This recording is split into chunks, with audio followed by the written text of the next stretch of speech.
Genetics is a branch of biology concerned with the study of genes, genetic variation, and heredity in organisms. Though heredity had been observed for millennia, Gregor Mendel, Moravian scientist and Augustinian friar working in the 19th century in Brno, was the first to study genetics scientifically.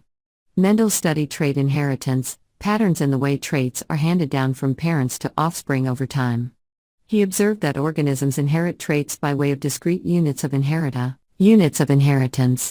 This term, still used today, is a somewhat ambiguous definition of what is referred to as a gene. Trait inheritance and molecular inheritance mechanisms of genes are still primary principles of genetics in the 21st century, but modern genetics has expanded beyond inheritance to studying the function and behavior of genes. Gene structure and function, variation, and distribution are studied within the context of the cell, the organism, and within the context of a population.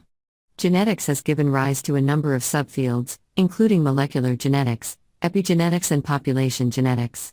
Organisms studied within the broad field span the domains of life. Genetic processes work in combination with an organism's environment and experiences to influence development and behavior, often referred to as nature versus nurture.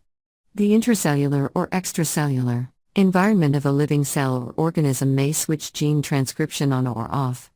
A classic example is two seeds of genetically identical corn, one placed in a temperate climate and one in an arid climate. While the average height of the two corn stalks may be genetically determined to be equal, the one in the arid climate only grows to half the height of the one in the temperate climate due to lack of water and nutrients in its environment.